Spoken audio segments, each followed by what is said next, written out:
Board परीक्षा की दृष्टि से ये क्वेश्चन इम्पोर्टेंट है। ये है हाइगन्स के तरंग सिद्धांत के आधार पर परावर्तन की व्याख्या करना है। ये हाइगन्स के तरंग सिद्धांत के आधार पर परावर्तन की व्याख्या है। मोस्ट इम्पॉर्टेंट क्वेश्चन है, कई बार पूछा गया है। इसमें क्या है कि मान लेते हैं एक जेड और जेड डैश हमारा परावर्तक पृष्ठ है ये, ठीक। यहाँ पे इस परावर्तक पृष्ठ पर एक समतल तरंगाग्र, ये समतल तरंगाग्र ए बी जो है ये इस पर आपतित होता है।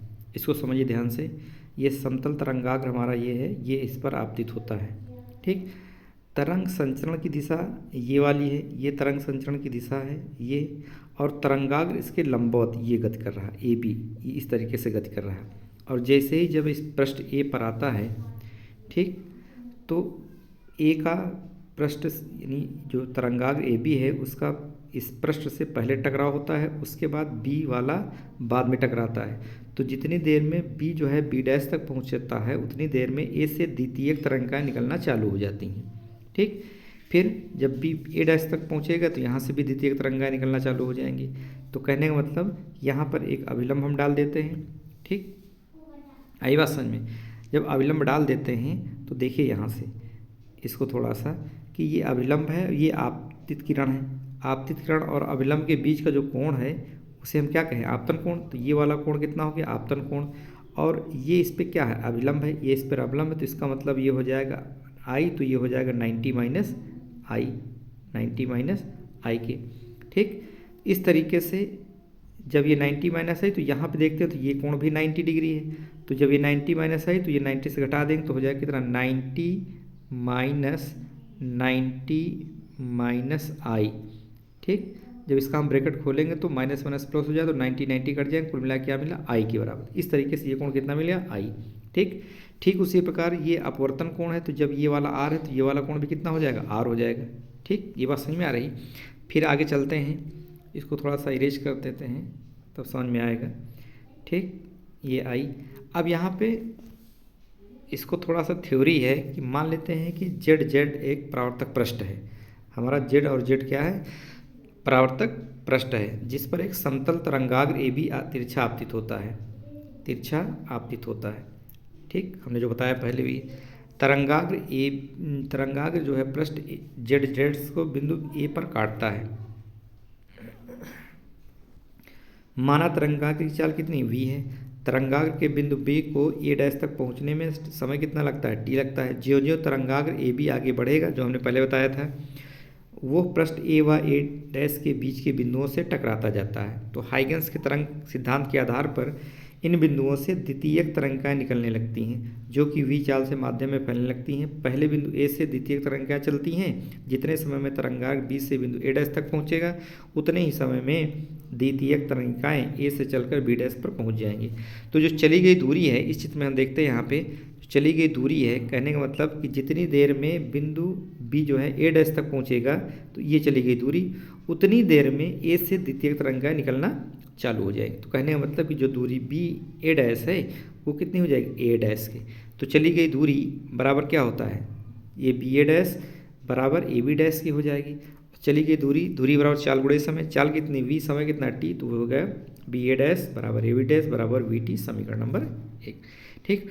उसके बाद क्या करते हैं? केंद्र ए को, बिंदु ए को केंद्र मानकर बी ए डैश का एक चाप खींचते हैं, ठीक। ये हमारा ये हो गया, ये तिरछा तरंगाग्र आ रहा, ठीक। इतनी देर में यहाँ निकलेंगे, इतनी देर यहाँ निकलेंगे। तो कहने का मतलब कि जो ये यहाँ से लेके यहाँ तक का एक चाप लेते हैं, फिर इसको केंद्र मानकर एक चाप खींच देते हैं, तो ये मिला देते हैं। तो जो ए बी है यही जो है A dash B dash A B तरंगाग्र परावर्तित तरंगाग्र होगा, कहने का मतलब, ठीक। त्रिभुज ले लेते हैं। त्रिभुज कौन सा है? ए बी ए डैश में, चित्र में देखिए ध्यान से, ए बी ए डैश में जब ए बी, चित्र थोड़ा सा हम देखिए बना रहे हैं यहाँ से, ये है, ठीक। ये तरंगाग्र हमारा आया, तिरछा तरंगाग्र, यहाँ से ये परावर्तित हो गया, ये इस पे अविलंब है, यहाँ से ये परावर्तित हो गया, ठीक। ये बिंदु कौन सा है? बिंदु दिखाना मुश्किल है, लेकिन कुल मिला के यहाँ से एक लंब डाल देते हैं तो इस पे, ठीक।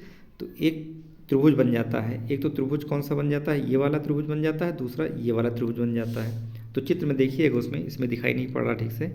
तो साइन आई बराबर क्या होता है, लंब बटे कर्ण। तो लंब ये 90 डिग्री है, तो इसके सामने और ये लंब हो जाएगा, तो बी ए डैश बटे ए डैश। इस तरीके से साइन आई बराबर बी ए डैश का मान वी टी है, इसका मान ए डैश है, समीकरण नंबर 1। पुनः दूसरे वाले त्रिभुज में ए डैश बी में लिखा है, चित्र में देखिएगा, ए डैश बी में साइन आर निकाल लेते हैं। तो साइन आर बराबर लंब बटे कर्ण वी टी बटे ए डैश, समीकरण नंबर 2। समीकरण 1 व 2 से कुछ निष्कर्ष निकल रहा कि वी टी बटे ए डैश उसमें भी है, वी टी बटे ए डैश इसमें भी है। तो इसका मतलब कि साइन आई बराबर साइन आर के। तो कह सकते हैं कि आपतन कोण आई बराबर परावर्तन कोण आर के। ये तो हो गया परावर्तन का नियम। दूसरा नियम क्या है कि आपतित किरण, परावर्तित किरण तथा आपतन बिंदु पर अवलंब तीनों एक ही तल में होते हैं। ये हो गया हाइगेंस के तरंग सिद्धांत के आधार पर परावर्तन की व्याख्या। मोस्ट इंपॉर्टेंट क्वेश्चन है बेटा, इसको देख के जाइएगा, ये पेपर में हर साल आता है। ठीक, उसके बाद देख लेते हैं अपवर्तन की व्याख्या।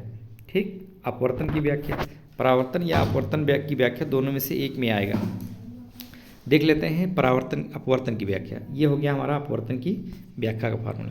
सेम वैसे कि एक माध्यम जेड जेड डैश है, इस पर तिरछा ए बी तरंगाग्र आपतित होता है, ये वाला। ठीक, और इसमें अब क्या होगा कि ए पहला माध्यम है, दूसरा माध्यम। तो जब कोई प्रकाश की किरण एक माध्यम से दूसरे माध्यम में जाती है तो क्या होती है, ठीक, अपवर्तित हो जाती है। ये घटना अपवर्तन की घटना कहलाती थी। सेम प्रोसेस उसमें भी है कि आपतित किरण और अवलंब के बीच का बना कोण आपतन कोण आई। ठीक, तो जैसे ये कोण आई है वैसे ये वाला कोण हो जाएगा आई। वैसे ही है, ये क्या है, अपवर्तित किरण है, ये अपवर्तन कोण आर है, तो ये वाला कोण हो जाएगा आर डैश हो जाएगा। ठीक, वो सारी आर हो जाएगा। अब इसमें भी वही दो त्रिभुज हैं। पहले माध्यम में चली गई दूरी चाल गुणे समय बी ए डैश बराबर V1T, जो कि दोनों माध्यम अलग अलग तो उनकी चालें भी अलग अलग होगी। तो पहले माध्यम में चाल कितनी V1, दूसरे माध्यम में चाल V2 है। तो दूसरे त्रिभुज में निकाल लेते हैं। ए बी ए डैश में साइन आई का मान V1T बटे ए डैश, इक्वेशन नंबर फर्स्ट। दूसरे माध्यम में दूरी कितनी हो जाएगी, चाल गुणे समय। ए बी डैश चाल कितनी है, V2 है, दूसरे माध्यम में समय T है। ठीक, इस तरीके से साइन आर इक्वल टू हो जाएगा ए डैश बी बटे ए डैश इक्वल टू V2T बटे ए डैश, समीकरण नंबर 2। अब क्या करते हैं, समीकरण 1 को समीकरण 2 से भाग कर देते हैं। जब भाग करते हैं तो साइन आई बटे साइन आर बराबर कितना हो जाएगा, टी से टी कट जाएगा, V1 बटे V2। चूँकि V1 कांस्टेंट V2 कांस्टेंट है, अतः साइन आई बटे साइन आर इक्वल टू नियतांक, यही जो है अपवर्तन का नियम है। ठीक, ये हो गया व्याख्या। इतना करिए, फिर अभी दूसरी वीडियो तुरंत डाल रहे हैं फिर।